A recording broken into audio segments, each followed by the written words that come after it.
नमस्कार, स्वागत है आपका मेरे YouTube चैनल पे। तो आज की इस वीडियो में अपन पढ़ने वाले हैं चैप्टर 3 जो है बहुपद, जो आपके 9th क्लास में भी था और चैप्टर 3 ही था। पहले उसका बेसिक पढ़ेंगे अपन के इस चैप्टर में अपन को क्या क्या पढ़ना है और ये चैप्टर कितने नंबर का है उसके बारे में डिस्कस करेंगे। उसके बाद उसके क्वेश्चन करेंगे। देखिए, बेसिक पढ़ना बहुत जरूरी है। ये आप स्किप कर दे तो बेसिक पढ़ना, इसीलिए फिर आपको क्वेश्चन समझ में नहीं आते। तो बेसिक सबसे पहले आपका बेसिक होना चाहिए स्ट्रॉन्ग, ताकि आप आगे के क्वेश्चन जो है वो तो बस आपको सोल्व करके बताना है। बेसिक अगर आपको समझ में आ गया ना तो 70% मान लीजिए आपका चैप्टर वही कवर हो गया। फिर तो थोड़े बहुत क्वेश्चन आपको करने हैं प्रैक्टिस के लिए, ठीक है ना। तो देखिए, चैप्टर 3 नाम क्या है, बहुपद। और ये कितने मार्क का आता है, 3 मार्क का है। ये 3 मार्क का क्वेश्चन आता है। वैसे तो ये एक ही क्वेश्चन आता है 3 नंबर का, लेकिन कभी कभी एग्जाम में अगर पैटर्न आपके बदल गया तो एक नंबर का आ सकता है और एक आएगा 2 नंबर का। लेकिन ज्यादा चांस है एक ही नंबर का आएगा 3 में, जो भाग सम आता है, ठीक है ना। तो उसी में से आएगा। तो देखिए, सबसे पहले अपन समझते हैं बहुपद क्या होता है और इसमें से क्या क्या आता है। वैसे तो 9th क्लास में आपने पढ़ लिया होगा बहुपद क्या होता है, फिर भी एक बार अपन समझ लेते हैं। देखिए, अपने मैथ्स में जो है 2 प्रकार की संख्या चलती है। एक तो होती है चर संख्या, ठीक है, और एक आपकी क्या चलती है, अचर संख्या।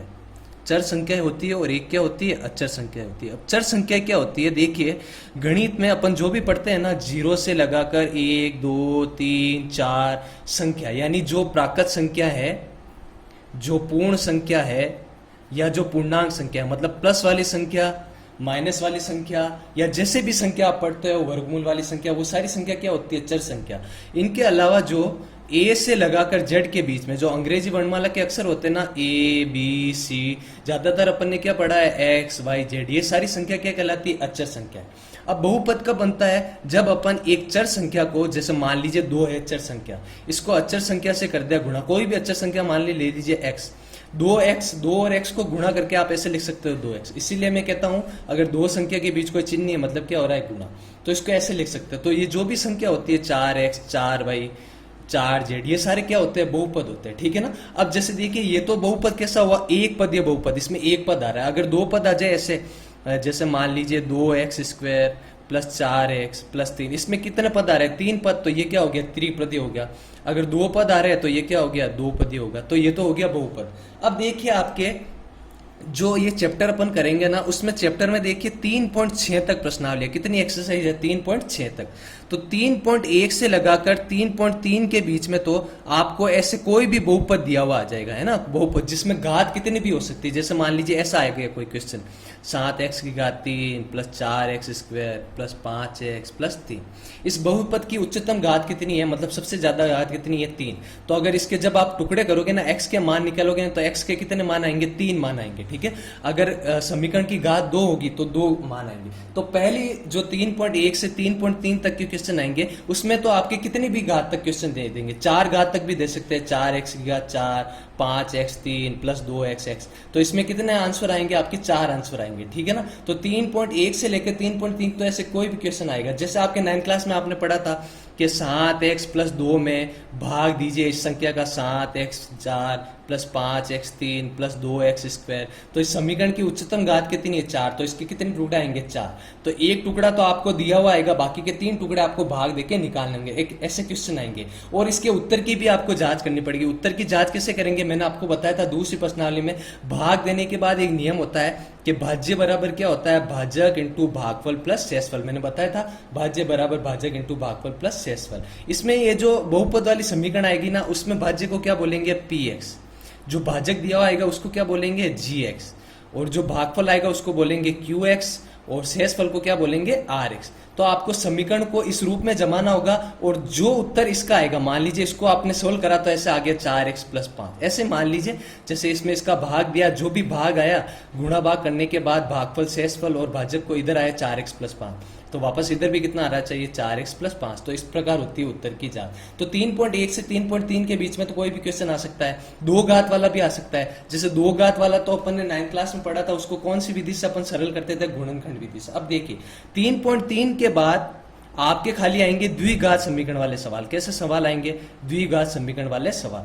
3.3 तक तो आपके कितने भी घात वाला आपके समीकरण आ सकते हैं, लेकिन 3.3 के बाद ऐसे समीकरण आएगी जिसमें खाली घात कितनी होगी, 2। यानी समीकरण इस रूप में आएगी, ax² plus bx plus c। यानी जो आपने 9th क्लास में गुणनखंड विधि पढ़ी थी ना, जैसे ये वाली x² प्लस 4x प्लस कितनी होगी 4, तो इसमें x की घात कितनी है 2, तो ऐसे पद को क्या बोलते हैं आप, द्विघात समीकरण विधि। अब द्विघात समीकरण विधि देखो, इसके जो हल निकालने की 3 विधियां है। एक विधि तो आप 9th क्लास में पढ़ के आए हो, कौन सी विधि है, गुणनखंड विधि।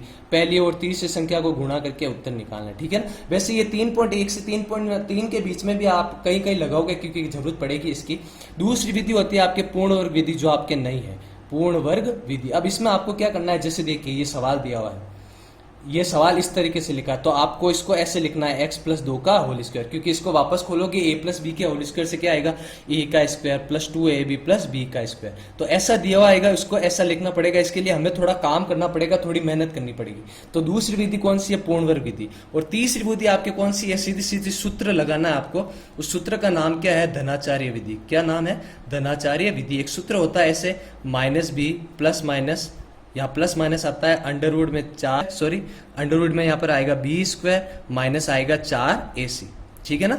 और बट्टा नीचे क्या आएगा 2a। सूत्र क्या होगा, minus B plus minus root के अंदर b का स्क्वायर माइनस 4ac। अब a b c क्या होगा, जैसे समीकरण आ रही है इस रूप में, ठीक है। तो एक्स स्क्वायर के पास जो भी संख्या होती है वो क्या कहलाती है, a। जैसे इसके पास कुछ नहीं है तो a मान सकते हो, तो a का मान हो गया a। x के पास जो संख्या होती है वो b, तो b का मान कितना है 4। और जो अचर संख्या होती है वो क्या कहलाती है c।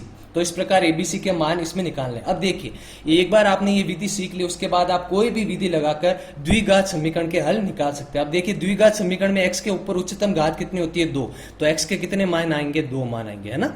वैसे ये आप जो गुणनखंड विधि है ये तो हमें ऊपर भी लगानी पड़ेगी 3.1 से 3.3 के बीच में, लेकिन ये 3 विधियां है जो आपको सीखनी है और ये लगानी है। एक बार आप सीख गए तब आप कहीं भी लगा सकते हो। जैसे ये वाली विधि कब काम आती है, जब टुकड़े नहीं होते। मान लो कोई ऐसी संख्या आ गई, जैसे मान लो ऐसी संख्या गुणा करने पर 9 और जोड़ने पर 5, तो ऐसी तो कोई संख्या है ही नहीं, गुणा करने पर 9 और जोड़ने पर 5, तब आपकी ये सूत्र वाली विधि काम आती है, ठीक है ना। या फिर ये पूर्ण वर्ग वाली विधि भी आपके काम आ सकती है कुछ क्वेश्चन में, हर क्वेश्चन में नहीं। बाकी जिनके टुकड़े होते हैं वो तो इन दोनों से हो जाएंगे। तो धीरे धीरे अपन पहले 3.1 से 3.3 तक करेंगे, जिसमें भाग देना अपन सीखेंगे, गुणनखंड विधि भी सीख लेंगे, शून्यांकों को ज्ञात करना सीखेंगे। उसके बाद ये 3 विधि अपन सीखेंगे जिनसे अपन गुणनखंड निकाल सकते हैं, ठीक है ना।